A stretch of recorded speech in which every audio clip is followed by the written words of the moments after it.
It is finally here. Today is California's statewide primary election, and polls will be open bright and early at 7 a.m. We'll be bringing you the latest updates on the election all day long. And if you miss a newscast, don't worry. You can still find us bringing you live updates on our mobile app, streaming services like Roku and Apple TV, and of course on our social media. You can also always find our in-depth election coverage on our website, turn23.com. Well, today's primaries will set the stage for November's general election, where a handful of U.S. House seats will help to determine party power in Congress. A number of those seats are right here in the Central Valley, and 23 ABC's Veronica Morley is joining us live now with more on these races. Veronica.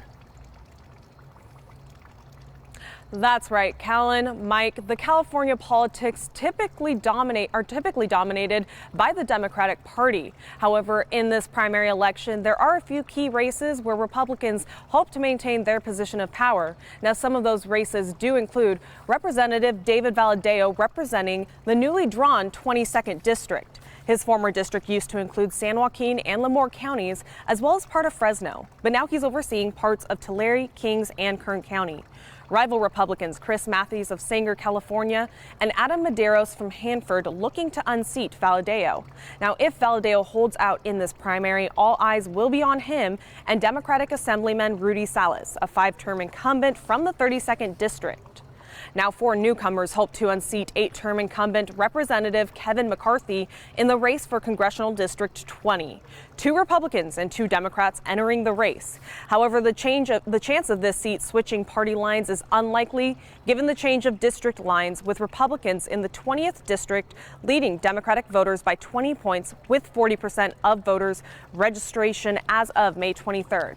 Now, if McCarthy is able to maintain his seat, he could become the next speaker if the GOP is able to flip enough seats, something that our political analysts say is not too far out of reach given recent trends.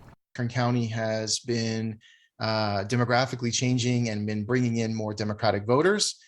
Is that going to continue, or are we going to see something that happened in 2020, which is a little bit of a counter trend, which was we're seeing Hispanic voters having moved towards Republicans a little bit compared to where they had been. And that is going to be something that we would likely see potentially here in Kern County. Would the Republican base kind of continue to expand into the Hispanic community? That would be a trend that would be very interesting to see, because if it does, that is really probably the way forward for the Republican Party in California. And finally, Senator Shannon Grove moving from the 16th District to the 12th District thanks to new redistricting. She's facing off against Democratic challenger Suzanne Gundy. Now, once again, this race trending closer in favor of Grove, with Republicans leading Democrats by 17 points, with 45% of registration as of May 23rd. The new 12th District includes parts of Bakersfield as well as the Kern River Valley, Ridgecrest, Taft, and Tehachapi. Now, California uses a top 2 primary method, meaning that the 2 candidates with the most votes in this primary, regardless of party affiliation, will go on to the general election this November. Live in Bakersfield, I'm Veronica Morley, 23 ABC, connecting you. Veronica, thank you. Now to the race for Kern's District 2 Supervisor, which covers one of the largest areas on the supervisor's map. That district encompassing a variety of issues, like all districts, this one including oil and energy, inflation, policing, and unemployment. We talked to the 3 candidates vying for that position when it comes to their approach in preserving the oil and agriculture industries in Kern County and their potential district.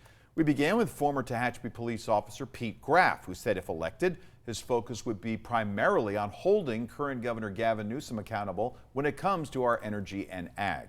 Well, we'll go to the water thing for agricultural. We need to focus on that. We need to work with the state, and we need to attack the state, for lack of a better term. They hold us over a barrel, and we beg for simple amounts of water so that we can maintain our agricultural industry here. We have a huge agricultural industry, especially in my district, District 2. And I'm not going to sit here and sit back and suffer and have loss of jobs, loss of revenue, loss of agricultural industry due to lack of water. We're going to attack Gavin Newsom. I mean, if he's into office again, if we get another governor, hopefully we'll have another governor, and it'll trickle down into the resources and the divisions that'll have us more allotment of water. Meanwhile, other candidates for the position taking a different approach to handling our county's reliance on oil. Candidate Kelly Carden, a hospitality professional, is focused on adapting to oil and water restrictions from the state by finding new ways to preserve resources we still have. One of the ways that we protect them is by helping them monetize their waste, right? We understand the state wants to make a move towards renewable energy and oil is going to organically shrink. There's no need to assist it. We should be helping them monetize all the waste that they have. Did you know that you can cap retired oil wells for energy storage? I mean, sounds like a pretty easy one for me. The problem with water is it's a state issue, and that's unfortunately what most people will say. The way that we make it a local issue is by focusing on actual conservation, making infrastructure improvements that allow raindrops to stay where they land, keeping our aquifers full, making sure that we're not wasting anything, helping the agricultural industry by cutting down on their water needs so that we're not forced to go to the state and ask for so much.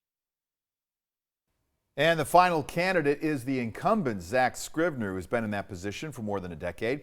Says his focus is on encouraging the county and state to look at Kern's oil production a little differently, adding that production is already the best case for all Californians. People in Kern County need to understand that Kern County produces the cleanest and safest oil of any place in the world. All these different mitigation measures don't exist anywhere else.